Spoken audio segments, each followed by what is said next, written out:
Hello student, आज मी तुमच्यासाठी अत्यंत महत्त्वाची अशी एक ट्रिक सांगणार आहे, ज्या ट्रिक्सच्या मदतीने तुम्ही इंग्रजी शिकू शकणार आहात। तर इंग्रजी शिकण्यासाठी जगातली सगळ्यात सोपी जर कोणती युक्ती असेल तर ती आहे जी मी आज तुम्हाला शिकवणार आहे। आणि तुम्ही माझ्या सोबत व्हिडिओ शेवटपर्यंत पहा, कारण आजच्या ह्या युक्तीमुळे तुम्हाला कोणीच अडवू शकणार नाही। कसल्याही प्रकारचं इंग्रजी, मग ते लिहायचं असो, ते वाचायचं असो, काहीही असो, तुम्हाला इंग्रजी उत्तमरित्या जमणार आहे आणि ते जमणारच आहे जर तुम्ही ही युक्ती मी सांगितलेल्या पद्धतीने जर फॉलो केली, समजून घेतली आणि ती अंमलात आणली, तर इंग्रजी भाषा शिकण्यासाठी तुम्हाला दुसरं काहीही शिकावं लागणार नाही। तुम्ही अतिशय सहज गतीने बाकीचा सर्व जे काही अभ्यास असेल यामधला इंग्रजीचा तो तुम्ही सहज करू शकणार आहात। अगदी लहानांपासून मोठ्यांपर्यंत ही जी ट्रिक आहे ती आपण शिकून घेणार आहोत। जर ती तुम्हाला समजली, काहीही शंका असतील तर आपण केव्हा एकदा सॉर्ट आउट करणार आहोत। यावर अजून एक सिरीज पण मी घेऊन येणार आहे। सो माझ्या सोबत राहा। या सर्व गोष्टी आज आपण शिकून घेणार आहोत, त्याही अगदी एकाच व्हिडिओ मध्ये। ही एक महत्त्वाची जी ट्रिक आहे ती सर्व मी तुम्हाला इथे एकाच ट्रिक मध्ये सांगणार आहे।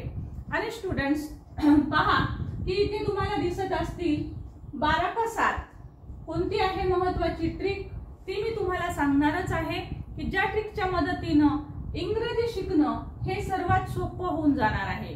इंग्रजी शिकायचं जर असेल तर फार हार्ड वाटतं आपल्याला, किती ग्रामर आहे, किती त्याचे रूल्स आहेत, पण हे सगळे रूल्स आणि सगळं ग्रामर आज तुमचं क्लिअर होणार आहे या युक्तीच्या मदतीने। चला तर बघूया काय आहे आजच्या या सेशन मध्ये इतकं इम्पॉर्टंट। तर व्हिडिओ शेवटपर्यंत जरूर पाहत राहा, जेणेकरून की तुम्हाला आजची युक्ती जी आहे ती छानरित्या ती तुम्हाला समजणार आहे। ओके, तर पहा अतिशय महत्त्वाच्या या ट्रिक साठी मी ट्रिक तर तुम्हाला सांगणारच आहे, पण त्याच्यापूर्वी आपण काही बेसिक भाग जो की तुम्हाला सगळ्यांना बऱ्यापैकी माहिती असणार आहे, पण तरी सुद्धा आपण तो एक वेळेस नजरेखालून घालूया, जेणेकरून की ट्रिक तुम्हाला खूप जास्त चांगल्या पद्धतीने समजेल। सॉरी। सो बघा स्टुडंट, बेसिक मध्ये आपल्याला हे माहिती पाहिजे आहे की आपल्याकडे बेसिक जे आहे तर ते काही प्रोनाउन आहेत किंवा सब्जेक्ट आहेत। आता सब्जेक्ट म्हणजे काय असतो, तर सब्जेक्ट म्हणजे कुठल्याही वाक्यामध्ये क्रिया करणारी एक व्यक्ती असते। जसं मी तुम्हाला आता शिकवत आहे, तर कोण शिकवत आहे, तर मी शिकवत आहे। तर मी ही जी व्यक्ती असेल तर ती सब्जेक्ट असते। म्हणजे त्या वाक्यामध्ये समजा मी असं तुम्हाला म्हणाले की आय एम टीचिंग यू, मी तुम्हाला शिकवत आहे। सो मग इथे आय म्हणजेच मी हा सब्जेक्ट असणार आहे, कारण काम करणारी कोण आहे, मी आहे। जी काम करणारी व्यक्ती असेल ती सब्जेक्ट असते। तर मग हे आपण बेसिक सब्जेक्ट पहा। इथे बेसिक सब्जेक्ट मध्ये आहे आय, यू दोन दिसतील तुम्हाला, कारण यू जो आहे तो सिंग्युलर यू पण असतो आणि तो प्लुरल यू पण असतो। पहा अत्यंत बेसिक पासून मी सगळ्या गोष्टी सांगते आहे, अगदी काळजीपूर्वक पाहायच्या आहे, तरच तुम्हाला ही युक्ती जी आहे ती छान समजणार आहे। सो बघा, दोन यू असतात, विद्यार्थ्यांचा गोंधळ उडतो। सो एकवचनी एक यू असतो आणि एक अनेकवचनी असतो। सिंग्युलर असेल तर कसा ओळखायचा असतो मग, तर सपोज की यू आर अ गर्ल, मी असं म्हणाले की यू आर अ गर्ल, तू एक मुलगी आहे। सो इथे संदर्भानुसार कळतं की ती एक मुलगी आहे, म्हणजे यू शब्द इथे आलेला एकवचनी असणार आहे। एकवचनी असेल तरी पण आरच क्रियापद येत असतो आणि अनेकवचनी असेल तरी पण आरच येत असतो। तसंच भूतकाळामध्ये दोन्ही ठिकाणी वर हेच क्रियापद येत असतो। त्यानंतर बघा यू हा अनेकवचनी केव्हा असतो मग, तर you are girls, you are boys, you are students अशी जेव्हा वाक्य येतील, गर्ल्स, बॉईज एस लागलेलं असेल म्हणजेच ते प्लुरल फॉर्म असतील, म्हणजे त्यावरून आपल्याला समजतं की यू हा अनेकवचनी आलेला आहे। ओके, सो एवढं लक्षात घ्यायचं आहे की एकवचनी अनेकवचनी दोन्हीही यू असू शकतात। संदर्भानुसार वाक्यात कोणतं नाउन आलेलं आहे, सिंग्युलर प्लुरल, यावरून आपल्याला ते कळत असतं। पुन्हा नेक्स्ट आहे आपला सब्जेक्ट वी, त्यानंतर दे, ही, शी, इट। यासाठी मी एक छान ट्रिक सांगितली होती तुम्हाला लक्षात ठेवण्यासाठी, I you, we, they. Okay, so I, you, we, they ही एक मी ट्रिक तुम्हाला सांगितली होती। I, so this I, you we, हा दोन्ही यू एकत्र घ्यायचा आहे, you we they, I you we they. Okay, I you we they ही एक ट्रिक सांगितली होती. ह्या ट्रिकच्या मदतीनं आणि हीच नावाची एक ट्रिक आहे, त्यामधून तुम्हाला हे तिन्ही सब्जेक्ट लक्षात राहतील, ही शी इट. ओके, ती ट्रिक पाहिली नसेल तर त्या ट्रिकचा व्हिडिओ खूप छान सगळ्यांना समजतो आहे, व्हायरल पण होतो आहे, इंग्रजीतील चमत्कार. सो तो व्हिडिओ सुद्धा जरूर पहा, त्यामधून तुम्हाला ह्या ट्रिक डिटेलमध्ये समजतील. आता मी हे इथं का लिहिलेलं आहे तर बघा, हे सगळे सब्जेक्ट आपल्याला नेहमी वाक्यांमध्ये येत असतात. त्याचबरोबर ह्या सब्जेक्ट मध्ये इथे जे तुम्हाला क्रियापद दिसत आहेत, एम, इज, आर, हे जे क्रियापद दिसत आहेत, एम आहे, आर आहे, इज आहे, तर हे प्रेझेंट टेन्स मध्ये वापरल्या जात असतात. ओके, म्हणजे आपल्याला जर हे बेसिकली माहिती झालं की एम इज आर हे आपण कुठे वापरतो, तर एम इज आर हे आपण प्रेझेंट मध्ये वापरतो, वॉज वर हे आपण पास्ट मध्ये वापरतो.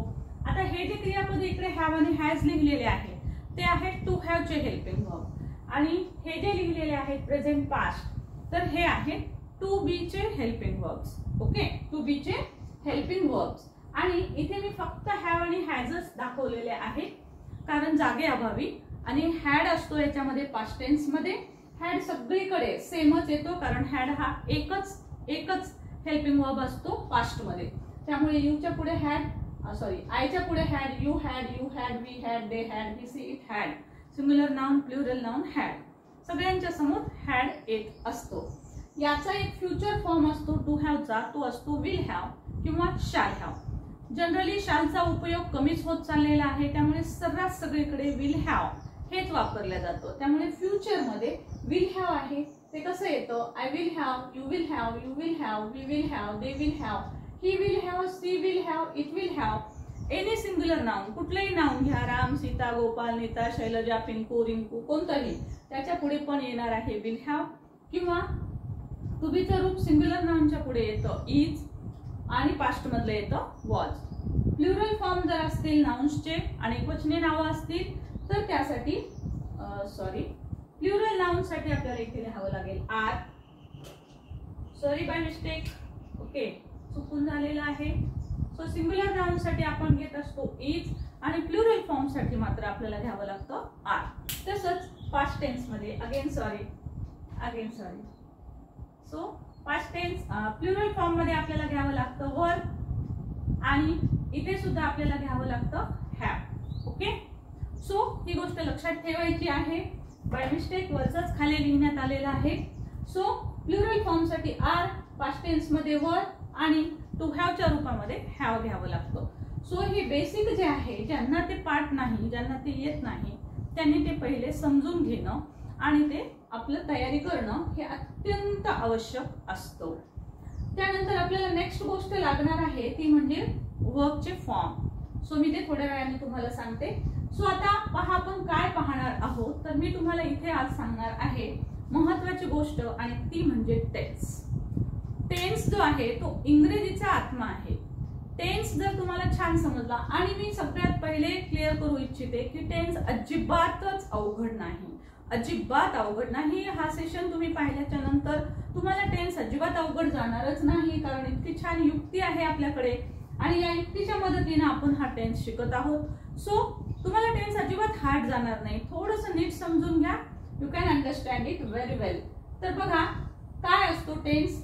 तर सर्वात प्रथम तर टेन्सचे तीन महत्वाच्या अशा टायमिंग दाखवण्यासाठी 3 प्रकार केलेले आहेत, प्रेझेंट, पास्ट आणि फ्युचर. प्रेझेंट म्हणजे सध्याचा जो काळ असतो तो, पास्ट म्हणजे जो की होऊन गेलेला असतो तो, आणि फ्युचर म्हणजे जो येणारा असतो तो. सो हे जे 3 महत्वाचे काळ आहेत, ह्या प्रत्येकाचे पुन्हा 4 उपप्रकार पडतात. ओके, 4 उपप्रकार कोणते असतात ते बघूया. सिंपल, कॉन्टिन्युअस, परफेक्ट आणि परफेक्ट कॉन्टिन्युअस. ओके, सो हे महत्वाचे ते 4 प्रकार आहेत. आता हे 4 प्रकार पुन्हा प्रेझेंटचे 4 होतील, पास्टचे आणि फ्युचरचे, प्रत्येकाचे 4 प्रकार होतात. कसे होतात ते बघूया. सपोज प्रेझेंटचा विचार केला तर सिंपल प्रेझेंट टेन्स हा पहिला प्रकार होईल. त्यानंतर प्रेझेंट कॉन्टिन्युअस दुसरा प्रकार, तिसरा होईल प्रेझेंट परफेक्ट टेन्स, आणि चौथा होईल प्रेझेंट परफेक्ट कॉन्टिन्युअस टेन्स. आता हे जर पास्टचे सांगायचे झालं तर सिम्पली प्रेझेंटच्या ऐवजी पास्ट शब्द घ्या. पास्ट म्हणजे सिंपल पास्ट किंवा past simple, past continuous, past perfect, past perfect continuous. तसंच फ्युचरचे पण तुम्ही लिहू शकता. म्हणजे तुमच्या लक्षात येईल की प्रेझेंटचे 4, पास्टचे 4 आणि फ्युचरचे 4 असे टोटल टेन्स होतात 12. 12ला 12 टेन्स आज वेगळ्या पद्धतीने मी तुम्हाला सांगणार आहे. त्यामुळे तुम्ही माझ्या सोबत राहा.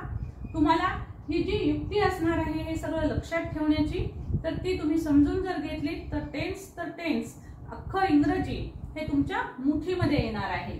सो बघूया कशा पद्धतीने हे सगळं आपल्याला लक्षात ठेवायचं आहे. बघा, एक लक्षात घ्या, मी इथं स्ट्रक्चर लिहिलेले आहे, परंतु मी तुम्हाला सांगणार आहे स्ट्रक्चर पाठ करायची अजिबातच गरज नाही. ओके. सो बिना स्ट्रक्चरचा मी तुम्हाला संपूर्ण टेन्स इथे सांगणार आहे. फक्त ज्यांना ती सवय असते, ज्यांना ते लर्न केलेलं आहे त्यांच्यासाठी मी स्ट्रक्चर इथं लिहिलेले, पण तुम्हाला स्ट्रक्चर पाठ करायची अजिबात गरज पडणार नाही या पद्धतीने. तर बघूया मग कोणती आहे ती पद्धत. बघा, आपण पाहिले हे 4 प्रकार. सो मी या पद्धतीने टेबल फॉर्म मध्ये ते मांडलेले जेणेकरून तुम्हाला समजायला सोपं जावं यासाठी. तर बघा, प्रेझेंट, पास्ट आणि फ्युचर असे आपण 3 प्रकार केले. इकडे मी लिहिलेले आहे सिंपल, कंटिन्युअस, परफेक्ट आणि परफेक्ट कंटिन्युअस. पहिला प्रकार आपण बघूया, simple present. Simple present. Okay. त्यानंतर दुसरा प्रकार आपल्याला पाहायचा आहे present continuous, present perfect, present perfect continuous. Okay. So या पद्धतीने आपल्याला हे प्रकार पाहायचे. म्हणजे 4ही प्रकार प्रेझेंटचे आहेत, पुन्हा हे 4 प्रकार पास्टचे आहेत. पहिला सिंपल, दुसरा कंटिन्युअस, तिसरा परफेक्ट, चौथा परफेक्ट कंटिन्युअस. ओके. आता बघूया सिंपल प्रेझेंट. तर सिंपल प्रेझेंट मधलं वाक्य पहा कशा पद्धतीनं असेल. मी आंबा खाते. साधं आणि सोपं वाक्य घेतलेलं आहे, कारण बोर्डवर मॅटर बसायला पण थोडासा प्रॉब्लेम होतो. सो त्याचबरोबर वर्कचे फॉर्म पण नीट समजावून सांगता आले पाहिजेत. सो त्यासाठी हे वाक्य घेतलेलं आहे आपण. सो बघूया, याच्यानंतर आपण नेक्स्ट सेशन मध्ये इन डिटेल जेव्हा मी घेईल त्यावेळेस तुम्हाला सर्व खूप वेगवेगळ्या प्रकारचे वाक्य एका प्रकारावर आपण पाहणारच आहोत. ओके. सो बघा, प्रेझेंट टेन्स. सो मी आंबा खाते. मी बेसिक तुम्हाला सांगितलेलं आहे. आता सब्जेक्ट आपण घेतलाय मी. आता सब्जेक्ट काय असतो मी सांगितलं तुम्हाला. त्यानंतर शेवटचा हा जो शब्द असतो हा असतो वर्ब. फर्स्ट अँड लास्ट हा जो रूल आहे तो आपल्याला इथे पण लागू होतो. हा फर्स्ट वर्ड घेतलाय मी आय, आणि हा लास्ट वर्ड खाते. खातेसाठी शब्द आहे इट. सो मी घेतले इट. त्यानंतर राहिलेला शब्द अ मँगो. ठीक आहे. एफएल ट्रिक जी आहे मी सांगितलेली आहे यापूर्वीच्या व्हिडिओज मधनं. सो आजचा हा जो आपला भाग आहे तो आज आपला 10वा भाग आहे. लिहायला जागा नाही त्यामुळे मी तो लिहिलेला नाहीये. सो मी इथे लिहून टाकते. क्लास 10 आहे आपला हा. सो अगोदरचे जे 9 क्लासेस आहेत झालेले त्या व्हिडिओमधनं मी वेगवेगळ्या ट्रिक्स सांगितलेल्या आहेत. सो त्यामध्ये एफएल नावाची ट्रिक आहे ती जरूर पाहून घ्या. त्यामुळे इंग्रजी लिहिता येतच. खूप जणांनी सांगितलं की तो व्हिडिओ पाहिल्यानंतर मॅडम आम्हाला इंग्रजी लिहिता येत आहे आणि आमची इंग्रजीची भीती दूर होते आहे. सो बघा, मग आपण फर्स्ट लास्ट वर्ड घेतला. त्यानंतर आपण अ मँगो हा शब्द ठेवला. आता हा असतो ऑब्जेक्ट. ओके. आणि इट हा आहे वर्ब. राईट. सो या पद्धतीने आपण सिंपल प्रेझेंट टेन्स शिकतो आहोत. आता इथे आपण काय केलेलं आहे. सो बघा, इथे इट शब्द आहे. तर तुमच्या लक्षात येईल की आपण सुरुवातीला हा सब्जेक्ट लिहिलेला आहे, त्यानंतर इट वर्ब लिहिलेला आहे. आता हा V1 किंवा V5 असतो. काय असतं V1 आणि V5 ते समजून घेऊया. फॉर्म्स ऑफ वर्ब हे मेन वर्ब आहे हा, आणि मेन वर्बचे एकूण मेन 3 फॉर्म असतात आणि इतर 2 असतात. असे मिळून 5 फॉर्म असतात. 5 फॉर्म कसे असतात बघा. हा जो पहिला फॉर्म आहे याला म्हणायचं V1 म्हणजे हा असतो क्रियापदाचं पहिलं रूप. त्यानंतर इट या शब्दाचाच इट हा दुसरा फॉर्म असतो, त्याला आपण म्हणतो V2. त्यानंतर इटन हा वर्बचा तिसरा फॉर्म आहे. हे तुम्हाला लर्न करावं लागेल. Eat, ate, eaten. त्यानंतर हा थर्ड फॉर्म असतो. जर वर्बच्या बेस फॉर्म म्हणजे हा पहिला फॉर्म, या पहिल्या फॉर्मला ING लावलं तर तो असतो V4 फॉर्म. म्हणजेच तो फॉर्म होतो चौथा फॉर्म. जसं तुम्हाला इथे दिसत असेल त्याला म्हणायचं चौथा फॉर्म. चौथा फॉर्म म्हणजे V4. V म्हणजे वर्ब, V4 म्हणजे ज्याला ING लागलेला आहे तो. सो 5वा फॉर्म आहे इट्स. म्हणजेच बेस फॉर्म जो असतो हाच शब्द घेतलेला आहे आणि त्याला लावलेला आहे यस. सो या शब्दाला कधी कधी एस लागतं, कधी कधी ईएस लागतं. कधी आणि केव्हा लागतं ते इन डिटेल तुम्हाला थोड्या वेळात सांगणारच आहे. सो हे झाले व्हर्बचे फॉर्म. आता कुठे कोणते व्हर्बचे फॉर्म घेत असतात हेही मी तुम्हाला अगदी क्लिअर नंतर करणारच आहे. सो इथे बघा V1 आणि VS फॉर्म लागतो. I eat a mango. आता इथे जर आयच्या ऐवजी सब्जेक्ट वेगळा असेल पहा, जसं मी तुम्हाला दाखवते आहे इथे. ओके, सो सपोज सब्जेक्ट जर आपला हीच ट्रिक मधला सब्जेक्ट आला, म्हणजे ही असेल, शी असेल आणि इट असेल. बघा हा रूल आपण पाहतो आहोत सिंपल प्रेझेंट साठी, आणि दिस रूल इज व्हेरी इम्पॉर्टंट. या अगोदरच्या एका पार्ट मध्ये पण मी तो शिकवलेला आहे. सो अनेक वेळेला हा आजपर्यंत सांगून झालाय, पुन्हा एकदा क्लिअर करूया की शीट सब्जेक्ट जर असेल आणि वाक्य जर आपल्याला वाक्यामधल्या मेन व्हर्बला आपल्याला एस किंवा ईएस फॉर्म लावावा लागतो. जसं इथं मी लिहिले मी आंबा खाते, तर आय ईट अ मँगो. परंतु तो आंबा खातो, तो असं जर वाक्य असेल तर आपल्याला कसं लिहावं लागतं बघा. He eats a mango. He eats a mango. Okay, सीचं जरी वाक्य लिहायचं असेल की ती आंबा खाते, सी ईट्स अ मँगो. आता इट कोणी एखादा पक्षी प्राणी असेल, तो जर आंबा खात असेल, पक्षी असेल तर तरी आपल्याला इथे लिहावं लागतं it, I T it, it's EATS, it's a mango. तो पक्षी इट, इट म्हणजे इथं बर्ड बद्दल आलेलं आहे, कारण इट हा शब्द आपण पक्षी, प्राणी, निर्जीव वस्तू यांच्यासाठी वापरत असतो. So it it's a mango. Okay, so he, she, it किंवा सिंग्युलर नाउन आले तर आणि तरच आपल्याला हा एस लावावा लागत असतो, एस किंवा ईएस. सो एस कुठे लावायचा असतो आणि ईएस कुठे लावायचा असतो. हा वर्ब बघा, मूळ वर्ब आहे इट. या इटचं शेवटचं लेटर पाहायचं असतं. जसं इथं आहे टी. या इटचं शेवटचं लेटर जर S, SH, CH, O, X, ZZ असेल, पुन्हा एकदा सांगते, S, SH, CH, O, X, ZZ यापैकी जर कोणतंही शेवटचं लेटर आलं तर त्यावेळेस आपल्याला ईएस लावावं लागतं.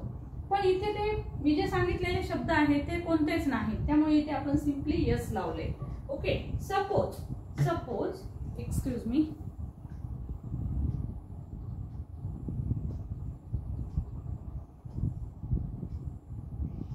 ओके, सो इथे जर आपल्याला पुश हा शब्द असेल, पुश, आता पुश असेल तर SH आहे शेवटी. सो आपल्याला पुश साठी जर वाक्य करायचं असेल ही शी इटने, तर आपल्याला असं लिहावं लागतं बघा, ही पुशेस. ओके, सपोज कॅच शब्द असेल, आपल्याला लिहायचं आहे सी कॅचेस. कॅच, CH शेवटी आहे, इथे SH आहे, कॅचेस, सी कॅचेस, ती बॉल पकडते किंवा ती पकडते. ओके, सो अशा पद्धतीनं SH चा रूल जो आहे तो अत्यंत महत्वाचा असा एक रूल आहे. इन डिटेल आपण एक एक टेन्स जेव्हा पाहू, पुढे अजून पूर्ण सिरीज मी टेन्सची घेऊन येणार आहे, ज्याच्यामध्ये इन डिटेल आपण संपूर्ण टेन्स जो आहे तो अभ्यासणार आहोत. अनेक असे वाक्य घेऊ आपण ज्याच्यामध्ये की तुम्हाला वेगवेगळे वाक्य सुद्धा बनवता येतील, आणि संपूर्ण टेन्स एकदा का तुमच्या हाताखालून गेला, आता यात तर मी सगळं एकाच सेशन मध्ये सांगते आहे कारण अनेक जणांना ते गरजेचं असतं त्यासाठी, पण इन डिटेलही आपण पुन्हा कमिंग व्हिडिओज मधून नक्की शिकूया. सो बघा, V1 किंवा V5 घ्यावं लागतं. इथं V5 आपल्याला ES लागलेला जो असतो तो V5 शब्द असतो, म्हणून इथे V5 लिहिलेले. त्यानंतर ऑब्जेक्ट म्हणजे आपण जो हा राहिलेला शब्द लिहिलाय तो असेल ऑब्जेक्ट. सो ऑब्जेक्ट म्हणजे काय, तर ऑब्जेक्ट म्हणजे ज्यावर क्रिया घडत असते ती गोष्ट. जसं की इथं बघा, आंबा खाण्याची क्रिया आहे, खाण्याची. सो कशावर क्रिया घडते, काय खाल्ले जात आहे, आंबा. सो आंबा खाल्लेला आहे, सो आंबा खाल्लेला आहे म्हणून मी तिथे मँगो लिहिलेले आहे, म्हणून ऑब्जेक्ट हा आंबा आहे. समजा मी जर बनाना खाल्ला असेल तर मी लिहिलं असतं की मी केळी खाते, मग केळी शब्द आला असता, मग केळीवर क्रिया घडली असती, केळी खाण्याची क्रिया झाली असती, मग केळी हे आपलं ऑब्जेक्ट आलं असतं. परंतु इथे आंबा खाण्याची क्रिया होते आहे, म्हणजे ज्या गोष्टीवर क्रिया होते, जसं आय एम टीचिंग यू आहे ना, मी कुणाला टीच करते, तुम्हाला टीच करते आहे. सो तुमच्यावर क्रिया होते आहे. सो यू हा आपला ऑब्जेक्ट असणार आहे. सो तशा पद्धतीनं क्रिया ज्याच्यावर घडत असते ते आपलं ऑब्जेक्ट असतो. सो इथं जर तुम्ही पाहिलं बघा, हा एस आहे, हा व्ही आहे आणि हा ओ आहे.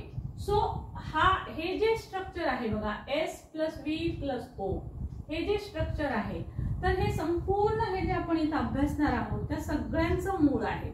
सगळ्यांचे बेसिक स्ट्रक्चर हेच येणार आहे, S plus V plus O. So S plus V plus O हा कॉन्सेप्ट जर तुम्ही व्यवस्थित समजून घेतला तर तुम्हाला खूप सोपं जाईल. आता नेक्स्ट बघणार आहोत आपण कॉन्टिन्युअस. ओके, आता कॉन्टिन्युअस मध्ये काय होतं बघा. कॉन्टिन्युअस म्हणजे एखादी ऍक्शन चालू आहे. नीट समजून घ्या, एखादी ऍक्शन चालू आहे.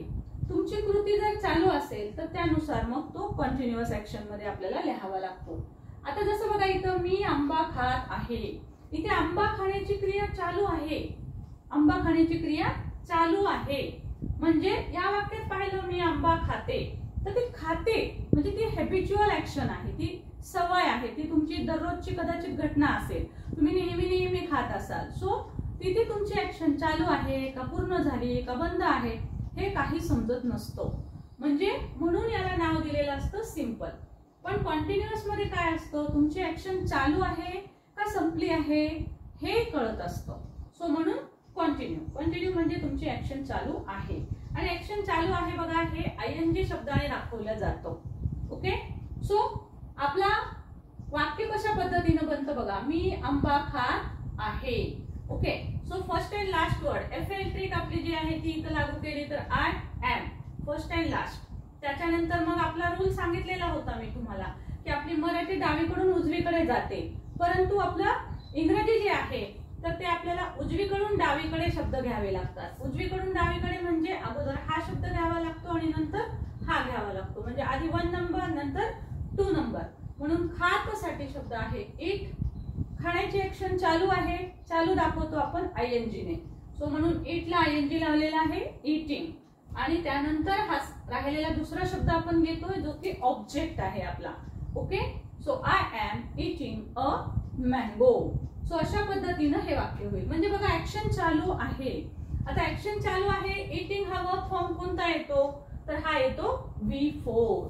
V4 म्हणून मी इथे लिहिले V4. आता याच्यात लक्षात ठेवायचं आहे की सब्जेक्ट, त्यानंतर टू बी चे वर्ब येतात, टू बी चे वर्ब येतात, helping verb am is are, त्यानंतर V4 येत असतो. म्हणजे ऍक्शन चालू आहे. चालू असण्यासाठी काय कराल, आयएनजी लावून टाकाल, बिनधास्त डोळे झाकून. जिथे जिथे ऍक्शन चालू आहे तिथे तिथे तुम्हाला आयएनजी लावावं लागतं. आता बघा, जर ऍक्शन पूर्ण झाली असेल तर काय करायचं. आता बघा, परफेक्ट, माझा आंबा खाऊन झालाय, संपला. माझा आंबा आत्ताच खाणं झालेला आहे. सो मी काय म्हणेल, मी आंबा खाल्ला आहे. कोणीतरी येईल आणि मला सपोज आंबा ऑफर करेल तर मी काय म्हणेल, माझा आंबा खाल्लेला आहे, माझा आंबा खाऊन झालेला आहे.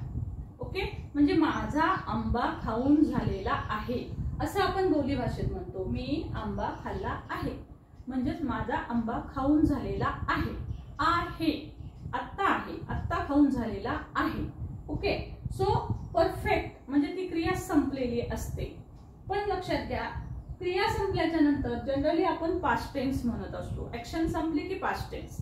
पण जर ऍक्शन संपून कमी कालावधी झाला असेल, थोडा वेळ, आत्ताच खाल्ला मी, माझा आत्ताच झाला खाऊन, सो आत्ताच हे जे शब्द असतात त्यावेळेस आपण परफेक्ट टेन्स वापरायचा असतो. ओके, सो परफेक्ट, आंबा खाणं झालेला आहे. म्हणून आता इथे लक्षात घ्यायचं, परफेक्ट टेन्स साठी आपल्याला नेहमी वर्बचा थर्ड फॉर्म वापरावा लागतो. बघा, आता इथे मी तुम्हाला लिहून दाखवते कुठे कुठे आपण कोणते कोणते फॉर्म वापरतो. परफेक्ट टेन्स साठी आपण थर्ड फॉर्म वापरतो. हा सेकंड फॉर्म जो आहे बघा, फक्त आणि फक्त only and only past tense साठी येतो, फक्त पास्ट टेन्स साठी येतो. ओके, इट हा जो फॉर्म आहे तो आपण सिंपल प्रेझेंट मध्ये लिहित असतो, simple present. Okay, simple present मध्ये लिहित असतो. त्यानंतर जिथे आता V4 येईल तिथे पण आपण तो इट वन फॉर्म घेऊन त्याला आपण आयएनजी लावत असतो, परंतु तिथे आपण V4च म्हणणार त्याला. सो पहिला जो फॉर्म आहे बघा, तो तुमचा ह्या पहिल्या प्रकारामध्ये तुम्हाला हा पहिला फॉर्म दिसेल. तुम्ही इथे ऑब्झर्व करू शकता, तुम्हाला इथे कुठेही पहिला फॉर्म दिसणार नाही.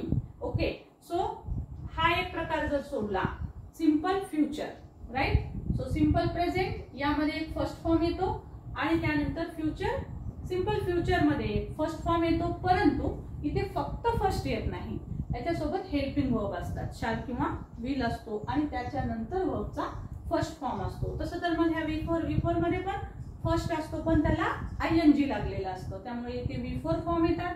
V4 V1 फक्त फर्स्ट आणि फ्युचरचा फर्स्ट या दोन मध्येच V1 फॉर्म येतो. फॉर्म कुठे कोणते येतात हे पण खूप कन्फ्यूज होतं मुलांना, राईट. सो हा जो प्रकार आहे V4 हा कॉन्टिन्युअस मध्ये येतो. जिथं जिथं कंटिन्यूअस शब्द दिसेल तुम्हाला, मग तो प्रेझेंट परफेक्ट, प्रेझेंट कंटिन्युअस असो, पास्ट कंटिन्युअस असो किंवा फ्युचर कंटिन्युअस असो, कंटिन्युअसचे तिन्ही प्रकार. आणि परफेक्ट कंटिन्युअस याच्यामध्ये सुद्धा बघा V4, इथे पण V4 येतो, सूत्र राहिलेले आहेचं V4 आणि इथे पण V4. सो V4 हा जो फॉर्म आहे तो जिथे जिथे तुम्हाला कंटिन्युअस शब्द दिसेल तिथे तिथे येतो. म्हणजे बघा प्रेझेंट कंटिन्युअस याच्यामध्ये सुद्धा तुम्हाला इथे V4 दिसेल सगळीकडे. त्याचबरोबर हा परफेक्ट कंटिन्युअस याच्यामध्ये पण कंटिन्युअस शब्द आहे, सो इथे सुद्धा तुम्हाला सगळीकडे V4 दिसेल. बघा इथे V4 आहे, इथे V4 आहे, यात पण V4च येतो. ओके. सो अशा पद्धतीनं कंटिन्युअस शब्द जिथे जिथे दिसेल तुम्हाला तिथे तिथे तुम्हाला V4 फॉर्म येत असतो. सो या पद्धतीनं हे फॉर्म लक्षात घ्यायचे आहेत. V5 हा जो फॉर्म आहे तो पुन्हा येतो सिंपल प्रेझेंट मध्ये. खूप विद्यार्थ्यांना कोणता फॉर्म कुठे येतो हेच कन्फ्यूज होतं, त्यामुळे कोणता फॉर्म कुठे येतो हे नीट जर लक्षात ठेवलं, ही हा एक चार्ट ट्रिक्स लक्षात घ्या, हे ट्रिक्स आहे. ओके. खूप जण आपलं कॉपी करून मोठमोठ्या व्हिडिओज मधून ते सादर करत आहेत. सो तुम्ही छोट्या ह्याच्यावर एकाच बोर्डवर आपण हे सर्व लिहिलेलं आहे, परंतु मॅटर तेवढा महत्वाचा आहे आणि तो एवढा जबरदस्त आहे की काही जण जे आहेत ते मोठे मोठे व्हिडिओज वाले सुद्धा कॉपी करून आपल्याच कॉन्टेंटवर खूप व्हिडिओज आणि व्ह्यूज घेत आहेत. सो लक्षात घ्या, मराठी मधलं आपलं हे चॅनल आहे, त्यामुळे नक्की पहा आणि जर आवडत असेल तर लाईक, शेअर, कमेंट करायला अजिबात विसरू नका. सो बघा आता हे जे फॉर्म आहेत ते लक्षात घ्यायचे आहेत. याच पद्धतीने ही ट्रिक आहे तुमच्यासाठी, कुठे कोणते फॉर्म येतात हे लक्षात ठेवा. आता बघूया आपण, मग आपला परफेक्ट टेन्स चालू होता. सो आपण काय लिहिलं, परफेक्ट टेन्स मध्ये दुसरी एक गोष्ट लक्षात घ्यायची असते की परफेक्ट टेन्स मध्ये बघा हे सर्व फॉर्म येतात. ओके. हे जे फॉर्म आहेत, मी इथे प्रेझेंट आणि पास्ट लिहिलं, सो इथे हे जे टू हॅव चे रूप येतात, to have. Okay. To have जो आहे तो परफेक्ट टेन्स साठी वापरतो आपण. ओके. परफेक्ट टेन्स, सगळे परफेक्ट टेन्स जे आहेत ते, म्हणजे हा तिसरा प्रकार. इथे पण V3 फॉर्म, त्याच्या आधी हॅव हॅज येतं, पास्ट मध्ये हॅड येतं, विल हॅव येतं. सो टू हॅव चे फॉर्म जे आहेत ते फक्त आणि फक्त परफेक्ट मध्येच येत असतात. सो बघा परफेक्ट मध्ये मग subject plus have has, have किंवा हॅज. आता हॅव कुठे येतं आणि हॅज कुठे येतं, सो मी ते बोर्डवर लिहिलेलं आहे. सब्जेक्ट जर हीच असेल म्हणजे ही, सी, इट असेल तर त्यासाठी आपल्याला हॅज घ्यावं लागतं. बाकी सगळ्या सब्जेक्टच्या पुढे आय, वी, यू, वी, दे हे जर असतील तर त्यासाठी हॅव घ्यावं लागतं. तसंच सिंग्युलर नाउन असेल तर हॅज घ्यावं लागतं. प्लुरल नाउन जर वाक्य सुरू होत असेल तर आपल्याला हॅव घ्यावं लागतं. सो हॅव हॅज घ्यायचंय, त्यानंतर वर्बचा थर्ड फॉर्म आणि ऑब्जेक्ट, राईट. त्यानंतर आपण पाहणार आहोत चौथा प्रकार, perfect continuous tense, present perfect continuous tense. आता याच्यामध्ये काय असतं पहिले लक्षात घ्या की ह्याला परफेक्ट कॉन्टिन्युअस का म्हणतात आणि म्हणजे नेमकं काय. सो परफेक्ट कॉन्टिन्युअस टेन्स जो असतो तो बघा याच्यामध्ये नाव आहे परफेक्ट. परफेक्ट म्हणजे थोडीशी ऍक्शन जी असते ती पूर्ण झालेली असते. परफेक्टचा अर्थ काय, पूर्ण. मग थोडी ऍक्शन पूर्ण झालेली असते. आणि कंटिन्युअस, मग कंटिन्युअस म्हणजे काय, कंटिन्युअस म्हणजे तुमची ऍक्शन चालू आहे. म्हणजेच बघा थोडी ऍक्शन झालेली असते आणि थोडी ऍक्शन पुन्हा चालू असते. जसं की माझं टीचिंग आहे, मी तुम्हाला शिकवते आहे, काही भाग माझा शिकवून झालेला आहे. ओके. काही भाग शिकवून झालेला आहे, जसं की मी वरचे 3 प्रकार तुम्हाला समजावून सांगणं झालेले आहेत माझे. सो काही भाग संपलेला आहे, पण अजूनही माझा हा चौथा प्रकार चालू आहे, अजूनही माझं टीचिंग चालू आहे. त्यामुळे मी वाक्य कसं म्हणेल, I have been teaching you, I have been teaching you. मी तुम्हाला शिकवत आलेली आहे, मी तुम्हाला शिकवत आलेली आहे. म्हणजे थोडंसं शिकवून झालंय म्हणून परफेक्ट आणि अजून शिकवणं चालू आहे म्हणून कंटिन्यू. म्हणून हा प्रकार असतो परफेक्ट कंटिन्युअस. आता इथे जे उदाहरण दिलेलं आहे की मी आंबा खात आलेली आहे, म्हणजे सपोज कोणीतरी समोर आलं असेल तेव्हा आपण सांगतोय की मी आंबा खाते ना, मी आंबा खाते. मी आंबा खाते म्हणजे बोली भाषेत आपण म्हणतो मी आंबा खाते, मी आंबा खाते, म्हणजे मी आंबा खात आलेली आहे, म्हणजे थोडा आंबा खाऊन झालाय माझा, अजूनही माझा आंबा खाणं चालूच आहे ना, बघ दिसतोय ना तुला मी आंबा खाते.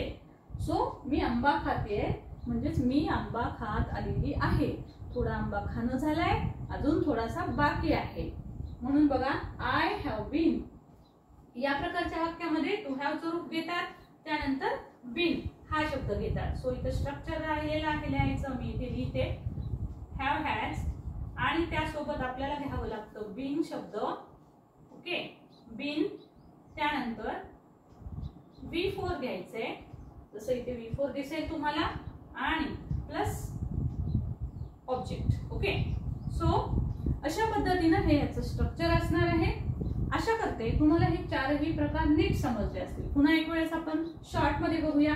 सिंपल प्रेझेंट सिंपल का असतो, कारण त्याच्यामध्ये ऍक्शन कशी आहे हे काहीही क्लिअर नसतं, म्हणजे ती चालू आहे का पूर्ण आहे असं टाइम बद्दल काहीच समजत नसतो. सो त्यासाठी याला सिंपल म्हणतात. या प्रकारच्या वाक्यांनी आपण हॅबिच्युअल ऍक्शन सांगत असतो, डेली रुटीन सांगत असतो. ठीक आहे. त्यानंतर कॉन्टिन्युअस, कंटिन्यू म्हणजे ऍक्शन चालू असणे. जर ऍक्शन चालू असेल तर आपण हे वाक्य म्हणू शकतो I am teaching you, you are studying, okay, you are learning. So next आहे परफेक्ट. परफेक्ट म्हणजे ऍक्शन नुकतीच संपली असेल, थोड्या वेळापूर्वीच संपली असेल तर हा प्रकार वापरतो. त्यानंतर मी आंबा खात आलेली आहे म्हणजे थोडी ऍक्शन संपली असेल आणि थोडी अजूनही चालू असेल, अशा प्रकारच्या वाक्यात हा वाक्याचा प्रकार वापरावा लागतो. सो स्ट्रक्चरची सुद्धा कुठेही तुम्हाला गरज नाही आहे. मी ज्या पद्धतीनं ऍक्शन वर्ब सांगितलेले आहेत, सो वर्बचे हे फॉर्म सांगितलेले आहेत, सिम्पली या फॉर्म वरूनच तुम्ही संपूर्ण टेन्स लक्षात घेऊ शकता. कारण बघा सगळीकडे हा सब्जेक्ट ऑब्जेक्ट, हा सब्जेक्ट ऑब्जेक्ट, हा सब्जेक्ट ऑब्जेक्ट सगळीकडेच आहे. सिंपल. सो काय लक्षात ठेवायचं आहे बघा, जसं की मी तुम्हाला दाखवते इथून. ओके, आपण अगोदर पास्ट आणि फ्युचर बघूया, मग मी तुम्हाला कंपॅरिझन सांगते. सो बघा आता पास्ट कशा पद्धतीने येत असतो, सिंपल गोष्ट आहे, प्रेझेंट आहे हा.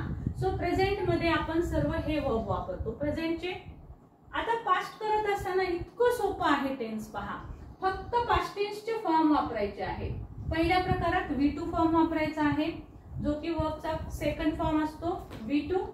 त्यानंतर इथे जर तुम्ही पाहिलं so am is are was वर. ओके, सो फक्त सिंपल काय केलंय आपण, सब्जेक्टला सब्जेक्ट आहे, इथे ऑब्जेक्टला ऑब्जेक्ट आहे, V4 आहे, V4 आहे. फक्त सिंपल काय बदल केलाय, एम इज आरच्या ऐवजी आपण काय लिहिलेले वॉज वर. म्हणजे बघा फक्त काय बदल आहे, इथं V1 किंवा V5 येतो पण इथं V2 येतो, इथं एम इज आरच्या ऐवजी वॉज वर येतं, बाकी सेम आहे. तसंच तुम्ही इथे पहा, मी आंबा खाल्ला आहे, यामध्ये V3 आहे, V3 आहे, ऑब्जेक्ट आहे, ऑब्जेक्ट, सब्जेक्ट पण दोन्हीकडे आहे, सेम गोष्टी आहेत. फक्त बदल कुठे, हॅव हॅजच्या ऐवजी इथे घ्यावा लागतो हॅड. हॅड का घेतला तर मी तुम्हाला सांगितलं हे प्रेझेंटचे रूप आहेत आणि हॅड हे पास्टचं रूप आहे, लिहायला जागा नाही म्हणून लिहिलं नाही.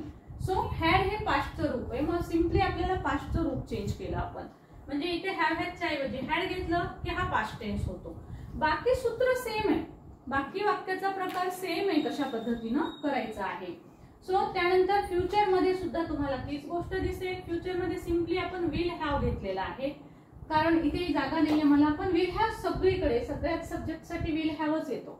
ओके, हॅड पण सगळ्या सब्जेक्ट साठी येतो, विल हॅव पण सगळ्याच सब्जेक्ट साठी येतो.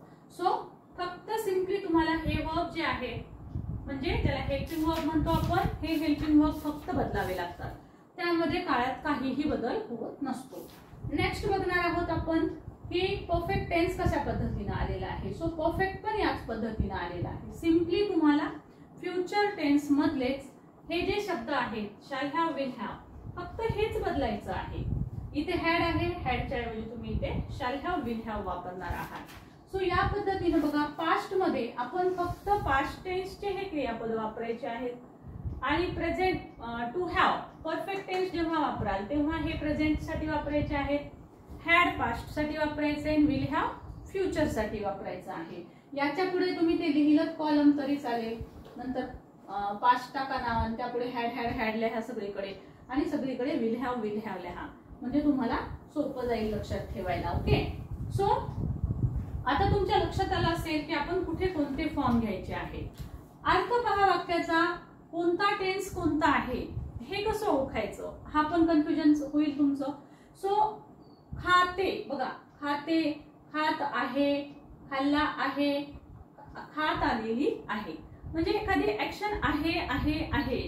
सो आहे आलं की तो प्रेझेंट टेन्स असणार आहे, एवढं कळेल तुम्हाला.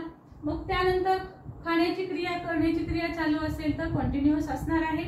ऍक्शन संपली आहे असं दिसत असेल तर परफेक्ट असेल.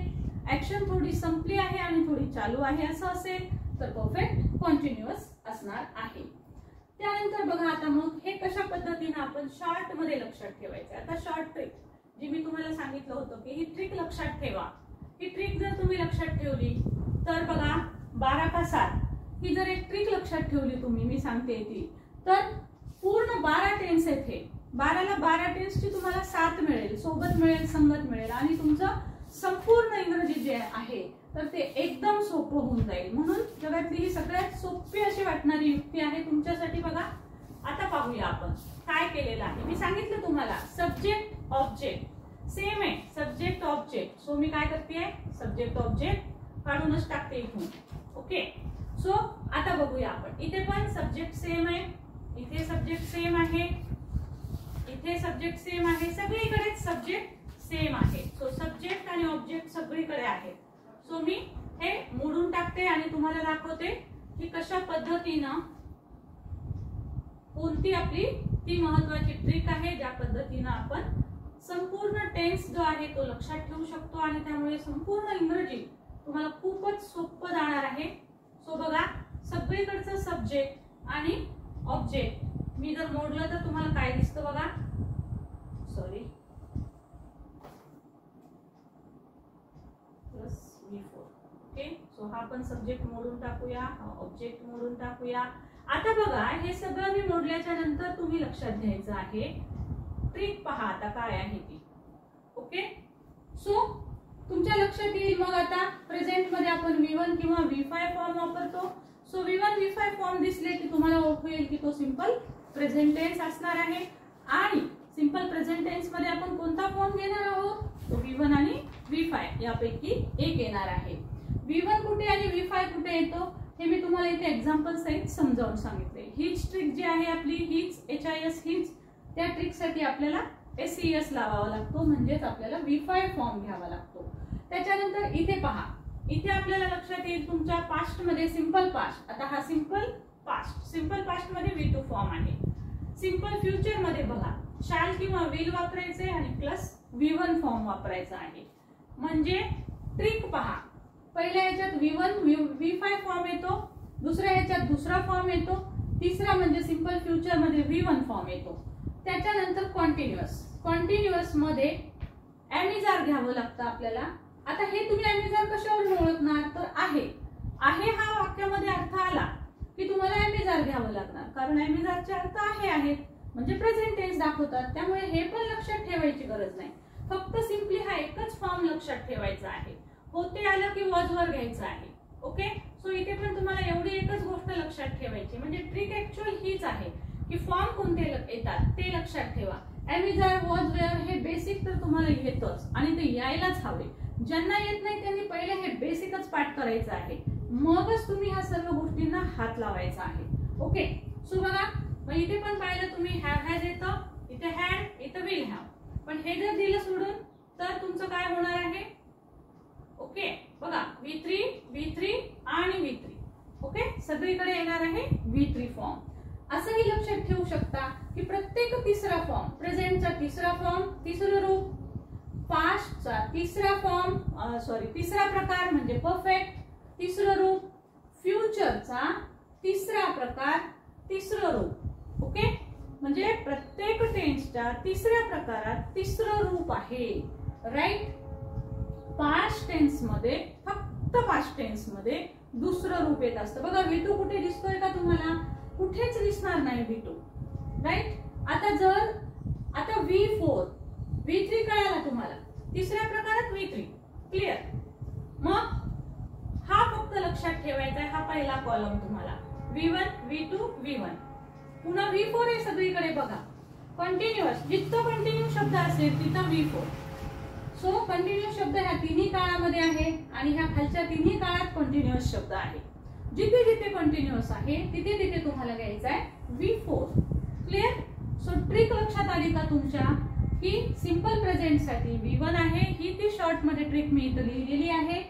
सिंपल प्रेझेंट साठी V1 घ्यावा लागतो, पास्ट साठी V2 घ्यावा लागतो, परफेक्ट सगळ्या परफेक्ट टेन्स साठी V3 घ्यावा लागतो. कंटिन्युअस जिथे जिथे कंटिन्युअस शब्द आहे तिथे तिथे V4 घ्यायचा आहे.